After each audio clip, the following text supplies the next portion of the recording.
Hey everyone, this is Dr. Anthony Crifase. Thanks for joining me in this video today. We're going to be talking about drug nutrient depletions.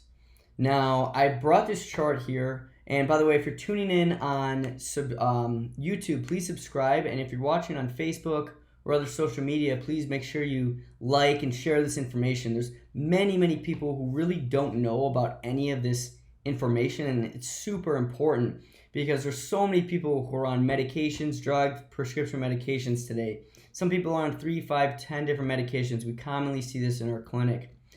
So I've gotten this chart here that you can see, and it's actually from the American Academy of Family Physicians.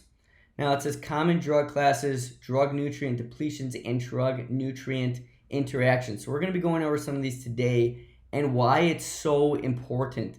And this is exactly why we do specific nutrient deficiency testing on our patients. So in the first category, you can see acid-suppressing drugs and antacids. Now, these are very common. You know, patients will come in and they're on Nexium. As you can see, Nexium, Pepcid, Prevacid, Prilosec, Tagamet. There's so many acid-suppressing drugs, antacids, proton pump inhibitors. Now, we won't get into too much of the science on this today. We just want to show you that the drug nutrient depletions and that occur with all of these drugs, and that patients are never told about these things. There's a lot of people who are on all these drugs, and their doctor never explained to them, hey, when you're taking this, you may have these XYZ side effects. You may have these depletions. Nobody ever tells people that. So it's really important that people understand that this is super prevalent. So we can see here that the drug nutrient depletion, the D&D of the acid-suppressing supplements, or acid-suppressing medications, so antacids, proton pump inhibitors, over-the-counter medications, whatever it might be, they deplete calcium, folic acid, iron, vitamin B12, and vitamin D. And then proton pump inhibitors deplete magnesium and vitamin B12. Now, we've talked about this in other videos, but what do you need these nutrients for? Do you think you need these nutrients? Of course you do. These are some of the most crucial nutrients in the body that you need to utilize on a daily basis that your body requires a lot of amounts of. So if we don't have enough calcium, what is this going to do? Well, this actually degrades the bone now, right? So what happens is if someone is on a proton pump inhibitor or an antacid for too long and it's depleting so much calcium, what actually starts occurring is their body now starts taking calcium from their bones and puts it into the bloodstream to distribute to other tissues. So what does this cause? As you can imagine, this causes things like osteoporosis, osteopenia. It actually, it's worse for the blood because now you can have more calcification in the blood because there's more calcium.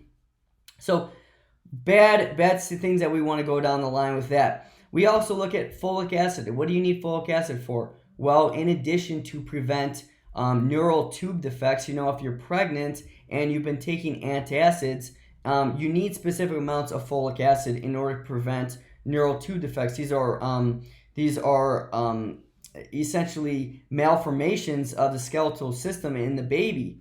And so we need adequate amounts of folic acid to prevent that. So if we're taking these types of drugs, well, we need to keep that in mind. And also, what does folic acid do? Well, it's a B vitamin. You need it for a lot of purposes, not only to regulate metabolic processes within each cell, but also for the liver. You also need it to make red blood cells. You need it to prevent homocysteine from elevating in the body, which is a very toxic chemical found in the body, and we have many different ways to reduce homocysteine. So again, this is the major reasons why we do nutrient deficiency testing with all our patients. Okay, what's the next one? Iron. If you're depleting iron in the body, we could talk about all of these different nutrients, but the bottom line is things like iron. Well, you're going to deplete a lot of nutrients in the body from medications. Now, what this does is it puts a taxation on all body systems because, yes, we do have certain concentrations of minerals and vitamins and nutrients in different body tissues.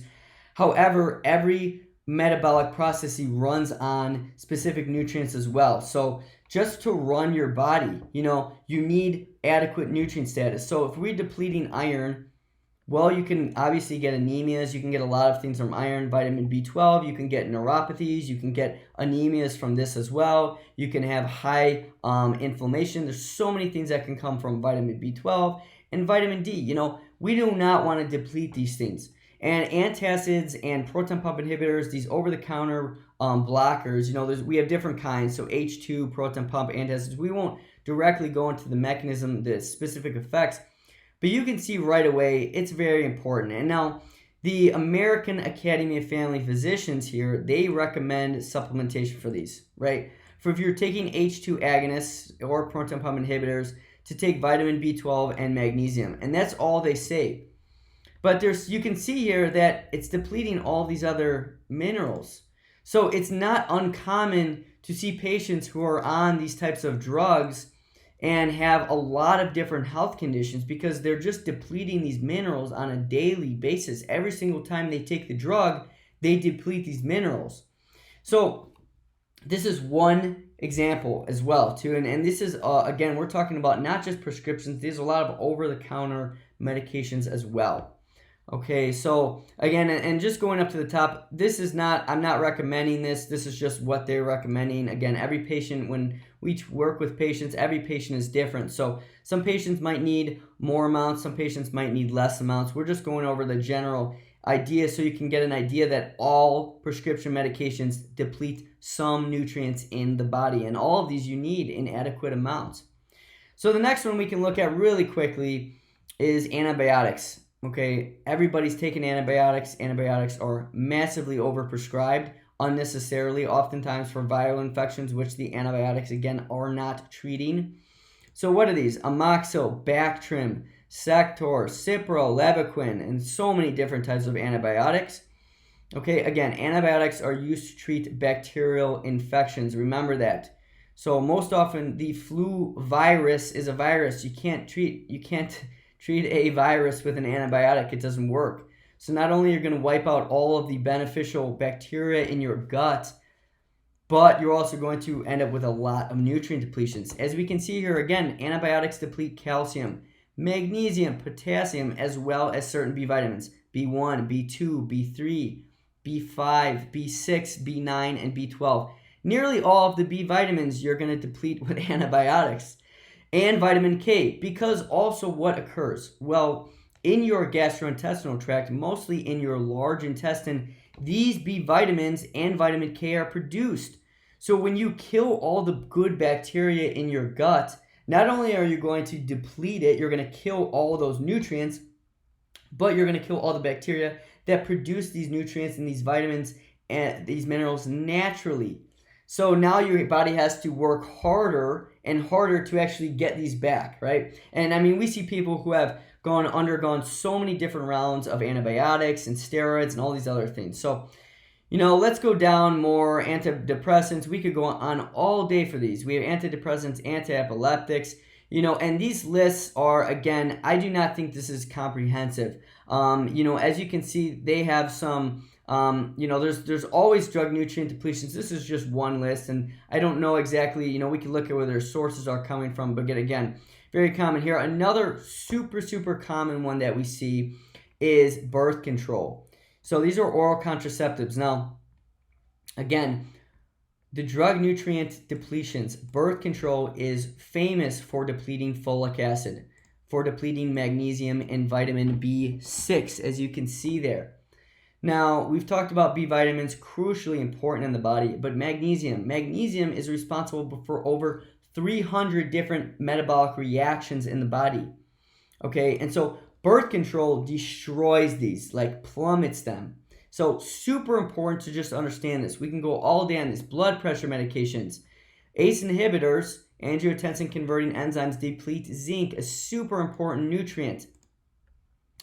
Calcium channel blockers also deplete potassium. Again, I don't think this list is comprehensive because there's so much that gets affected. You can see cholesterol, statins, Crestor, Lescol, Lipitor, Maxivor, Zocor, deplete fat-soluble vitamins. Now, it's well known it also depletes CoQ10, depletes a lot of things. So I don't know if this is all extensive, but you can get a really good idea of what these do. And as you can go down this list, there's a lot of commonalities.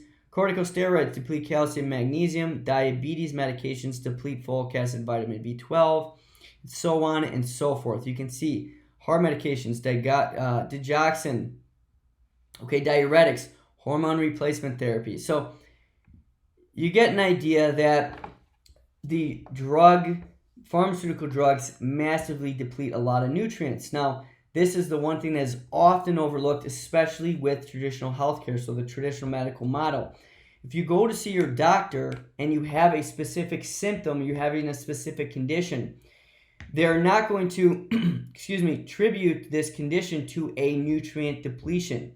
Okay, they're going to say, well, your symptoms fall in line with the diagnosis, and again, based on that diagnosis, you're going to get a drug. Okay, I can guarantee for any of these conditions, you're going to get a drug because, as you can see, that is what they offer. So you're going to get a drug for all these conditions, and then these drugs are going to deplete these nutrients even further. One of the most common ones we see is antidepressants. Now, antidepressants, it does not show here, but they do indeed deplete specific B vitamins, folic acid. Okay, now you need folic acid, you need vitamin B6 as well in order to produce serotonin. Now, serotonin, obviously many people know this is your feel-good chemical. It's a little bit different than dopamine. Dopamine is more related to your motivation and reward, stuff like that. But serotonin is really related to depression. And so when patients come in and they have depression, they might go to their doctor, and their doctor might say, well, you have depression, we're going to give you an antidepressant. However, if their depression was caused by a B6 vitamin B deficiency, if they take an antidepressant, this is going to deplete that further, and it's going to prevent them from ever getting to the root cause. And so this is why we see so many people on medication after medication. They still don't have answers, and they're still suffering. So I hope this gave you a little bit of an idea today on why this is so important and why we do nutrient deficiency testing.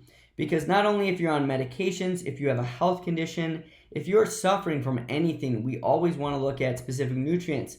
It gives us a lot of information, and there's so many reasons why people can have nutrient depletions, and this is just one of them. So I hope this made sense to you and helped you out, gave you some information today.